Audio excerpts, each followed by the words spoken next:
आज की young generation Simi को उनके superhit celebrity chat show rendezvous with Simi Garewal के लिए पहचानती है। इस शो पर सिमी ने देवानंद से लेकर दीपिका पादुकोण तक हर दशक के सेलिब्रिटी की पर्सनल लाइफ से जुड़े राज उगलवाए, लेकिन खुद सिमी की पर्सनल लाइफ हमेशा सीक्रेट रही। 1947 में पंजाब में जन्मी सिमी 6 साल की उम्र से परिवार के साथ लंदन शिफ्ट हो गई।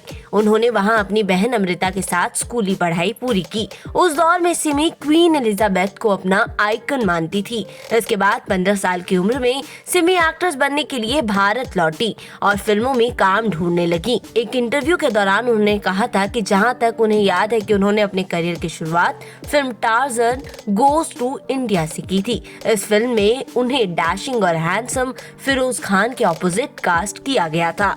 उनके साथ उनके कई लव सीन्स थे।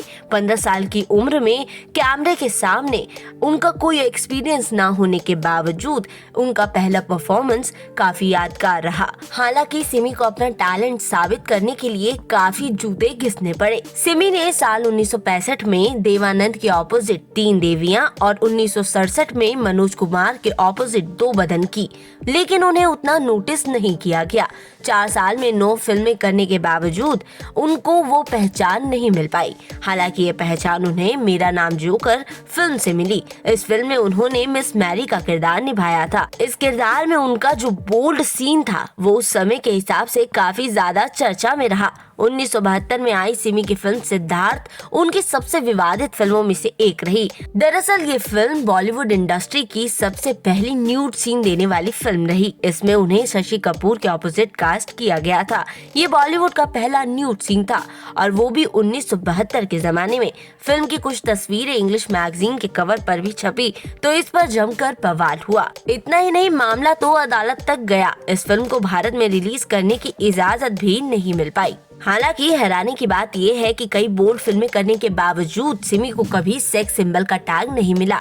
इसकी एक वजह थी कि वो कॉमर्शियल फिल्मों के साथ साथ ऑफ बीट फिल्में भी किया करती थी। उन्होंने मशहूर आर्ट फिल्म डायरेक्टर सत्यजीत रे की फिल्म अरण्य रे, दिन रात्रि और मृणाल सेन की फिल्म पदातिक में भी काम किया। अपने करियर में सिमी ने 35 फिल्मों में करीब काम किया। इनमें सबसे चर्चित रोल उनका 1980 में रिलीज हुई फिल्म कर्ज में था, जिसमें उन्होंने कामिनी वर्मा का किरदार निभाया।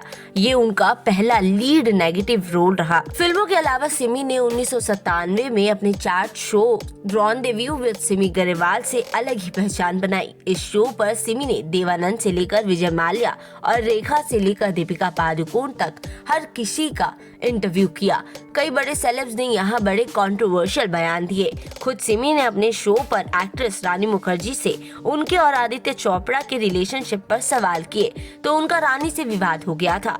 सिमी के चैट शो पर अमिताभ ने पहली बार अपने बच्चों अभिषेक और श्वेता के साथ कोई इंटरव्यू दिया था। 7 साल तक चले इस शो में सिमी ने करीब 146 सेलेब्स का इंटरव्यू किया। 7 साल बाद चैनल ने सिमी के इस शो को करण जौहर के शो कॉफी विद करण से रिप्लेस कर दिया। इस शो को उसी वक्त टेलीकास्ट किया गया जब चैनल पर सिमी का शो टेलीकास्ट किया जाता था। 2020 में सिमी ने सुशांत के निधन के बाद नेपोटिज्म और फेवरेटिज्म के खिलाफ भी लगातार आवाज उठाई।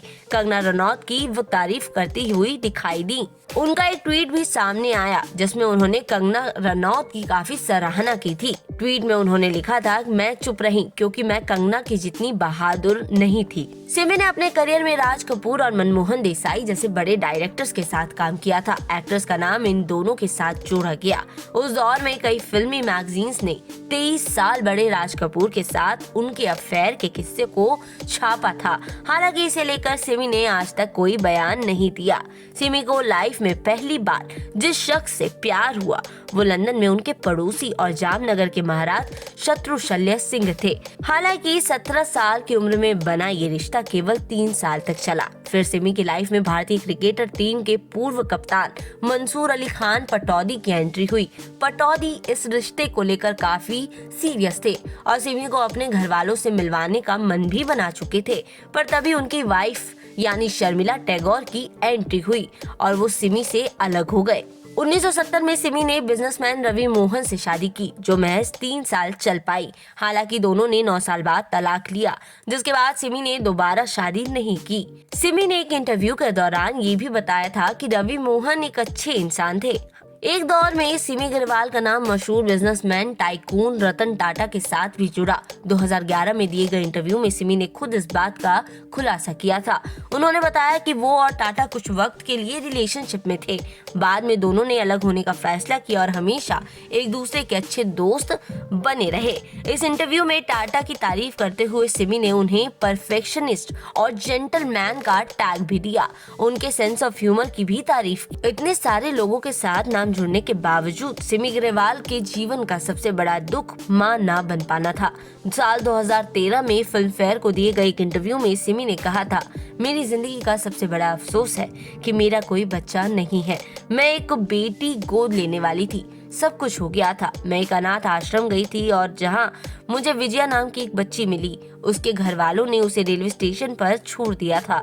नियम के मुताबिक उसे गोद लेने से पहले मुझे उसकी फोटो न्यूज़पेपर में छपवानी पड़ी।